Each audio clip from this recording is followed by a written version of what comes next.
बड़ी खबर है, प्रधानमंत्री आवास गृह मंत्री अमित शाह पहुंचे हैं। ये बड़ी जानकारी अब से कुछ ही देर पहले प्रधानमंत्री के आवास पर बड़ी मीटिंग चल रही थी और अब गृह मंत्री अमित शाह इस समय पहुंच गए हैं। बहुत बड़ी बात है और बहुत बड़ी खबर ये कि प्रधानमंत्री मोदी ने कहा है कि सेना अध्यक्षों को ये बोलते हुए मीटिंग में उन्होंने कहा कि सेना को खुली छूट उनकी तरफ से है। ऐसे में गृह मंत्री का अभी यहाँ पर पहुंचना प्रधानमंत्री मोदी के आवास पर, ये एक तरीके से कह सकते हैं कि उस प्रक्रिया की ओर इशारा करता है, उस एक्शन की ओर इशारा कर रहा है जो भारत सरकार द्वारा लिया जाना है। पीएम आवास इस समय गृह मंत्री अमित शाह पहुंचे हैं। ये बड़ी जानकारी, बड़ी इंफॉर्मेशन इस समय मिल रही है। गृह मंत्री अमित शाह इस समय प्रधानमंत्री आवास पर पहुंचे हुए हैं। इससे पहले हाई लेवल मीटिंग प्रधानमंत्री मोदी के आवास पर चली है, जिसमें तीनों सेना के अध्यक्ष की मौजूदगी रही और पीएम ने दो टूक संदेश दिया है। साफ तौर पर उनसे कहा कि सेना को खुली छूट है, जो चाहे वो करे, लेकिन आतंकवाद का बदला पूरा होना है। जो कुछ भी पहलगाम में हुआ है उसका बदला पूरा होने का वक्त आ चुका है। पॉलिटिकल एडिटर अदिति नागर कनेक्टेड हैं। अदिति, गृह मंत्री अमित शाह पहुंचे हैं, क्या संदेश? आज की बैठक को देखें, समझें और डिकोड करें तो ऐसा लगता है कि अब उस एक्शन का काउंटडाउन शुरू हो चुका है। एक तरफ गृह मंत्री के एनएसजी से लेकर तमाम बड़े कमांडो और उनके सरताजों से मुलाकात करना, उसके बाद प्रधानमंत्री की मुलाकात होना, और प्रधानमंत्री की ये मुलाकात जब होती है सीडीएस से होती है, सीडीए से होती है, उसके बाद एनएसजी से होती है, तमाम लोगों से मुलाकात होती है, एनएसए से मुलाकात होती है, तीनों सेना प्रमुख से मुलाकात होती है और फिर उस बैठक के खत्म होते ही प्रधानमंत्री का इतना बड़ा बयान सामने आता है और बयान आने के ठीक बाद गृह मंत्री अमित शाह की मुलाकात। अगर इन सभी को, क्योंकि पिछले लंबे समय से मुलाकात चल रही है, लेकिन आज खुद प्रधानमंत्री का तीनों सेना प्रमुख को फ्री हैंड दे देना, अक्सर देखिए फ्री हैंड दिया जाता है, ग्राउंड फीडबैक लिया जाता है, वही हो भी रहा था, पर ये देखना कि तीनों सेना कितनी तैयार है, कितनी कमर कसी हुई है, तीनों सेना की तरफ से क्या तैयारियां पूरी हो चुकी हैं जिसके लिए भारत इंतजार कर रहा था। तो इस तरह का फीडबैक अब अंदर से सूत्रों के हाल से यही खबर आ रही है कि तीनों सेना ने कहा कि जिस तरीके से हम ब्रह्मोस की तैयारी कर रहे थे, नेवी, एयरफोर्स की राफेल के साथ तैयारी कर रहे थे, मिलिट्री के जितने कॉन्वॉय पूरी तरीके से तैयार थे, अब ये नजर आता है कि सेनाओं ने ये ग्रीन सिग्नल दे दिया है कि अब हम पूरी तरीके से तैयार है और यही वजह है कि प्रधानमंत्री की तरफ से इस तरह का बयान आना और फिर गृह मंत्री अमित शाह जो ग्राउंड जीरो पर होकर आए थे, उनका प्रधानमंत्री से मिलने जाना।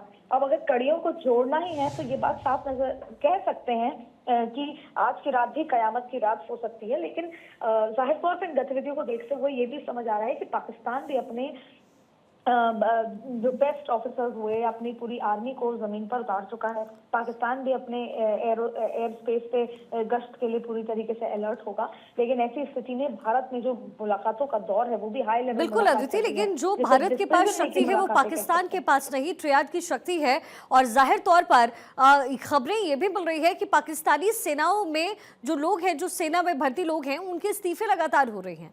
तो फिर पाकिस्तान और भारत का तो कंपैरिजन ही नहीं है, लेकिन इंतजार उस समय का है जब ये बदला पूरा होगा। किस तरीके से इसे स्ट्रैटेजाइज किया जा रहा है अदिति?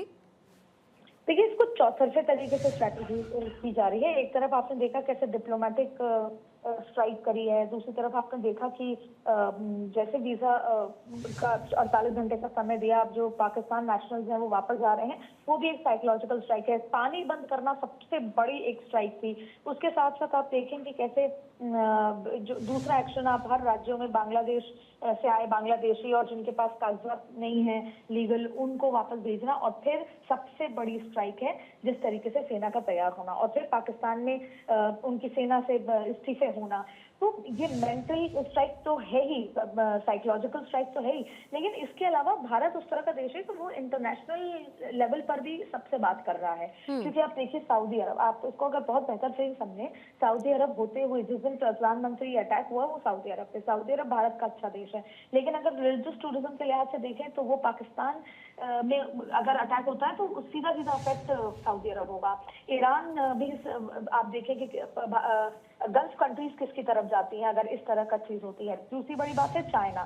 चाइना के लिए अगर ट्रेड की बात करें तो पाकिस्तान का जो रूट है वो बहुत महत्वपूर्ण है, क्योंकि सऊदी से और तमाम जगह से जो उनका कॉरिडोर है पाकिस्तान और चाइना का, वो उसके लिए बहुत लाभदायक है। और चाइना तो वैसे भी भारत को कॉर्नर करने के लिए पाकिस्तान में पैसा और हथियार और तमाम तरीके की चीजों की मदद करता है। तो ऐसी तमाम स्थितियों में भारत बाकी तो स्ट्रैटेजी कर ही रहा है, इंटरनेशनल स्तर पर भी उसने पूरी स्ट्रैटेजी, चाहे यूएन के लिहाज से अमेरिका के साथ, रूस से चाइना को बैलेंस करने के लिए अलग अलग तरीके से ये स्ट्रैटेजी चल रही है। इससे चौतरफा प्रधानमंत्री की स्ट्रैटेजी है, क्योंकि अब उन्होंने खुलेआम अनाउंस कर दिया। प्रधानमंत्री खुलेआम अनाउंस नहीं करते, अब जब खुलेआम अनाउंस कर दिया तो वो इंटरनेशनल लेवल पे, नेशनल लेवल पे और हर लिहाज से इसको देखकर अब पूरी तैयारी के साथ इस पूरे एक्शन मोड में भारत सरकार आ चुकी है। बिल्कुल अदिति, और यही जो तस्वीरें हैं वो नज़र भी आ रही है। और अदिति, सबसे बड़ी बात ये है कि पाकिस्तान जिस तरीके से बर्ताव करता रहा है, हमेशा ये कह देना कि आतंकवाद को हमने नहीं पनपाया, आतंकवाद हमारे यहाँ है नहीं, हमने प्रायोजित नहीं किया है, लेकिन बावजूद इसके जितने सुराग हाथ लगते रहे, जो सबूत मिलते रहे, वो इसी और इशारा करता है कि पाकिस्तान के पास आज के समय में कुछ बचा नहीं है सिवाय आतंकवाद को बढ़ाने के लिए और अपने देश को बचाने के लिए। देखिए, वैसे भी पाकिस्तान को दूसरी जो कंट्रीज यूज करती हैं वो इसीलिए करती हैं प्रॉक्सी की तरह आतंकवाद, और पाकिस्तान भले इसे डिनाई करता रहे, बाकी सारे देश भी ये एग्री कर चुके हैं कि पाकिस्तान एक टेरर स्टेट है और डिक्लेयर होना बाकी है। वो ग्रे लिस्ट तक आते आते, ब्लैक लिस्ट में आते आते चाइना की वजह से रह जाता है। तो इसमें कोई दो राय नहीं कि अमेरिका हो, अमेरिका भले ही न्यूट्रल प्ले करे, पर अमेरिका हो, रूस हो, आप देख लीजिए कि इजराइल हो, ये तमाम कंट्रीज ये कह चुके हैं कि आतंकवाद के लिए कोई जगह नहीं है। तो बहुत लिहाज से कॉर्नर हो चुका है। आतंकवाद की कमर पाकिस्तान में तोड़ने के लिए एक ही बात है कि उसका फाइनेंशियल एड तोड़ना पड़ेगा, जहां से उसको फाइनेंशियल मदद मिल रही है वो तोड़ना पड़ेगा। लेकिन फिलहाल जो मुंह तोड़ जवाब देने की बात है, जो वो देश के 140 करोड़ लोगों से प्रधानमंत्री जो वादा कर चुके हैं कि हम इस तरह का बदला लेंगे जो कल्पना के परे होगा, उसकी तैयारी इन बैठकों में आपको नजर आएगी। तीनों सेना प्रमुख को फ्री हैंड दे देना, गृह मंत्री अमित शाह का एनर्जी कमांडो से मुलाकात करना, उसके बाद प्रधानमंत्री से मुलाकात करना, ये दर्शाता है अगर कड़ी दर कड़ी जोड़ी जाए। अदिति, एक चीज तो साफ यह संदेश दिया जा रहा है और कोशिश भी यही, और कम से कम भारत सरकार का स्टैंड भी अदिति ये क्लियर होना चाहिए कि बहुत हुआ सर्जिकल स्ट्राइक, अब सीधा अगर कहीं कदम रखना है भारत को तो वो एलओसी पर रखना है, वो पीओके पर रखना है। देखिए, सर्जिकल स्ट्राइक जब हुई थी तब भी रात 12:30 बजे 28 सितंबर की रात थी, आज से 3 साल पहले, पीओके के अंदर 3 किलोमीटर रेंज पे हुए 150 कमांडोज पहुंचे थे। और उसके बाद 3 ऐसी जगह थी जो पूरी तरीके से जहां पर असला बारूद आतंकवादी मौजूद थे, 38 आतंकवादियों को मार गिराया था। इसमें तो कोई दो राय नहीं कि अब आतंकवादी ठिकाने की बात कर लें या जो वो इलाके जहां पर ट्रेनिंग दी जाती है आतंकवादियों को मिलिट्री की तरफ से पाकिस्तानी, वो तमाम चीजों को मिडिल ऑफ द पाकिस्तान कर दिया होगा, ऐसी जगह किया होगा जहां पर पहुंच पाना मुश्किल है। दूसरी बड़ी बात है कि जो पाकिस्तानी जो एयरक्राफ्ट हैं, जो फाइटर जेट्स हैं, उनको भी इस जगह रखा होगा जो पाकिस्तान के मिडिल में होंगे, बॉर्डर के पास नहीं होंगे। और उसकी वजह यही है कि अंदर घुसने में आपकी कितनी रेंज, जब आप अंदर घुसेंगे तो तौर पे एक रेंज आएगी कि आपको पाकिस्तानी सेना के रडार में आ जाएंगे। तो पूरी उस तरह की सुरक्षा की भी है, लेकिन यही भारत की खूबी है कि भारत अपने फाइटर जेट राफेल के साथ किस तरीके से अंदर घुसते हैं और घुस के मार गिरा के आते हैं, ये जरूरी है। अगर हम जैसे हमने पहले भी कहा, डिफेंस बजट का भी जिक्र करें, हम अपने हथियारों का, अपने जेट का भी जिक्र करें, तो पाकिस्तान 10% भारत के लिहाज में नहीं है, चाहे फिर बजट का भी जिक्र करें और हमारे पास जो हथियार है, हमारे पास जो जेट है भारत के पास, उसका भी जिक्र करें। लेकिन सवाल ये है कि भारत जो तैयारी कर रहा था वो ये था कि 100% टारगेट को अचीव किया जाए। अक्सर कई बार होता है कि क्योंकि जो इंटेलिजेंस है वो निगरानी रखे हुए है मिलिट्री मूवमेंट पर भी, पाकिस्तान की आतंकवादी जो जगह हैं उन पर भी रखे हैं, जो ठिकाने हैं उनके कैंप्स हैं वहां पर भी नजर रखे हुए हैं। लेकिन 100% टारगेट कैसे अचीव किया जाए उसको लेकर तीनों सेना ने तैयारी और अभ्यास, आक्रमण अभ्यास ठीक से भी कर लिया है। पर अब ये देखना होगा कि जब प्रधानमंत्री ने फ्री हैंड दिया है, वो फ्री हैंड ग्रीन सिग्नल कहा जाता है, जब ये गो अहेड प्रधानमंत्री ने दिया है और वो भी सामूहिक तौर पर, एक खुले तौर पर दिया है, तो वो अपने आप में बहुत महत्वपूर्ण है। अक्सर ये बातें बंद कमरों में होती हैं, बंद कमरों में रह जाती है और आक्रमण होने के बाद, अटैक होने के बाद बाहर निकल कर आती हैं। पर इस बार अटैक होने से पहले प्रधानमंत्री चुनौती दे रहे हैं। 1 नहीं, 2 नहीं, 3 नहीं, 5 बार ये चुनौती दे चुके हैं। कभी बिहार की धरती से देते हैं, तो कभी किसी और लिहाज से देते हैं। और ये जो तीनों सेना प्रमुख से मुलाकात करने के बाद जो प्रियांक दिया है, और ये मैसेज इंटरनेशनल भी गया है, ये अमेरिका भी गया है, रूस भी गया है, ये इटली भी गया है, तो ये हर बड़े देश के पास भी गया है, तो पाकिस्तान के पास भी गया है। तो ऐसे में इस बार की रणनीति बहुत अलग है। इस बार की रणनीति साफ बता रही है कि भारत ने कुछ और सोचा हुआ है और बड़ा सोचा हुआ है। बिल्कुल। और अदिति, ये भी समझना होगा कि पाकिस्तान की जो सबसे बड़ी कमजोरी है वो नेवी है। नेवी के क्षेत्र में वो कभी कुछ नहीं कर पाया है। हाँ, एयरफोर्स को लेकर के थोड़ा स्ट्रांग हैंड रहा है पाकिस्तान का, लेकिन फिर भी भारत में जिस तरीके से राफेल का आना हुआ है, राफेल की खरीदारी हुई है, उसके बाद जाहिर है कि पाकिस्तान अगर युद्ध की स्थिति बनती है तो टिकेगा तो नहीं। लेकिन युद्ध की स्थिति में किसी भी स्थिति में नहीं टिकेगा। वो अगर कोशिश करेगा तो केवल और केवल वो कि अंतर्राष्ट्रीय मंच पर अपने बचाव का काम करे।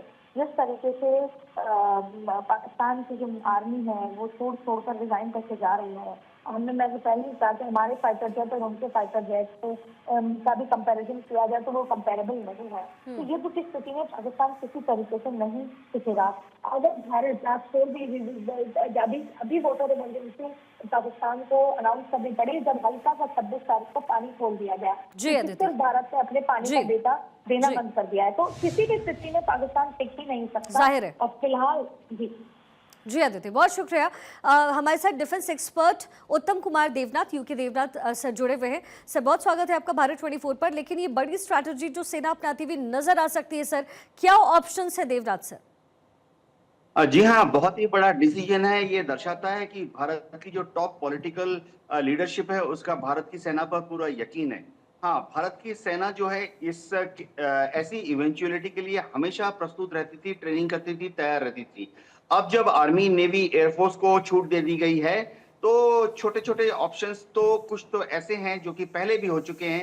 इंडियन आर्मी पाकिस्तान के पीओके में घुसकर उरी जैसा एक कारनामा कर सकती है और आतंकवादियों के लॉन्च पैड को, ट्रेनिंग एरिया को बर्बाद कर सकती है। इसी तरह से जैसा हमने 2019 में किया था, इंडियन एयरफोर्स बालाकोट में घुसकर आतंकवादियों के लॉन्च पैड, ट्रेनिंग एरिया, उनके छुपने की जगह, स्टोरेज भंडारण पर हमला कर सकती है।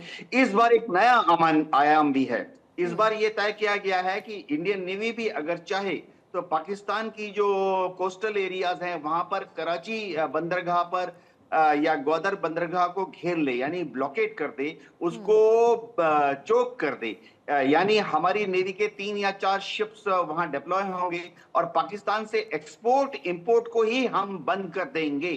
कोई भी कमर्शियल शिप ना कराची ग्वादर से बाहर जा सकेगा, ना दूसरे देशों से कोई कराची ग्वादर उनका कमर्शियल शिप वापस आ सकेगा। इसका सबसे बड़ा नुकसान पाकिस्तान को यह होगा कि पर्शियन गल्फ से जो पाकिस्तान के जहाज कच्चा तेल लेके कराची ग्वादर में आ रहे हैं उनकी आवाजाही बंद हो जाएगी। पाकिस्तान के पास इस वक्त कच्चा तेल मात्र 15 दिन का है, स्ट्रेटेजिक ऑयल रिजर्व। तो इंडियन नेवी ने अगर कराची को और ग्वादर को 15 दिन के लिए ब्लॉकेट कर दिया तो पाकिस्तान घुटने पे आ जाएगा। जी, लेकिन हमेशा यूएन के प्लेटफॉर्म पर रोता हुआ पाकिस्तान से नजर आया है। इस बार भी क्या दाल गल जाएगी उसकी? और जो विकल्प जिसका आप जिक्र कर रहे हैं सर, ये थोड़ा सा वक्त लेगा, लेकिन ये त्वरित कार्रवाई की बात हो रही है यहाँ पर, तो सेना के पास ऑप्शंस क्या हैं? क्या और इसके अलावा किया जा सकता है? जी हाँ, अभी अगर त्वरित कार्रवाई करनी है तो इसमें कोई शक नहीं है कि सबसे फास्टेस्ट कार्रवाई जो है हम उरी जैसा या बालाकोट जैसा स्ट्राइक कर सकते हैं। इंडियन एयरफोर्स जो है 1 घंटे के नोटिस में कम से कम जो पाक ऑक्युपाइड कश्मीर है, पीओके, जो कि लीगली भारत का ही हिस्सा है, तो हम वहां घुस सकते हैं। एयरफोर्स के पास मिराज 2000 है, एयरफोर्स के पास अब राफेल्स भी हैं और सबसे बड़ी बात है कि और भी बेहतरीन लेजर गाइडेड या जीपीएस गाइडेड बॉम्ब्स हैं।